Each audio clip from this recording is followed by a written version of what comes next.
এখানে আবার কি নিয়ে এসছো? আলু। আলুটা ব্যাগেই থাক বাবা, এত রাখার জায়গা নেই। একদিনে কেউ এত বাজার আনে? পাগলের মতো।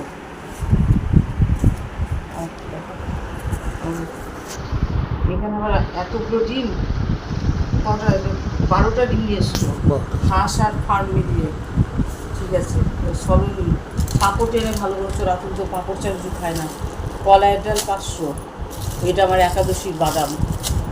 দুধটা ভালো করছো। ওই যে আম এনেছে জানো, 1 পিস আমের দাম কত টাকা নিল? 50 টাকা। সে আমের টক করার জন্য একটা জন আম এনেছে, এটা থাক। দুধটা কাজে লাগবে। 1 কেজি চিনি, চাউ চাওয়ানো হচ্ছে, পিসি পোস্ত, আটা, তেল, এগুলো একটা একটা করে, আর বাকি ওগুলো ওইদিকে ঢুকিয়ে দিচ্ছি। যা খুবই বেশি করেছো বা ঠিকই আছে, মানে অনেক দিন যেতে হবে না, এটাই শান্তি।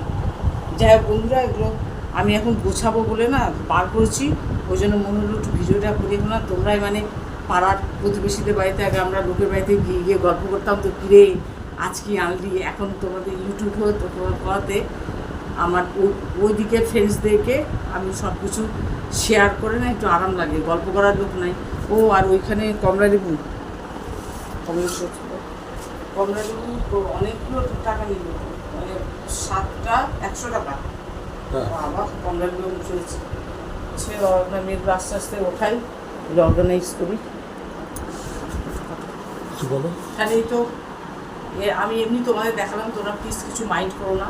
তোমরা দেখো, যদি ভালো লাগে একটু লাইক করো, তাহলে আমি খুব খুশি। আর আমার রোজকার রোজ ব্লগগুলো দেখো, আবৃত্তিগুলো একটু শোনো, তাহলে আমি খুব সন্তুষ্ট।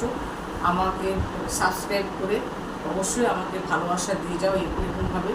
আর তোমরা সবাই খুব ভালো থেকো, সবাই খুব সুস্থ থেকো, সবার সব ইচ্ছা যেন ভগবান পূরণ করেন, সেটাই আশা। ঠিক আছে, আমি এখন তুলি, অনেক কাজ দেখো সব ছড়িয়েছি। ঠিক আছে, তো রাখলাম।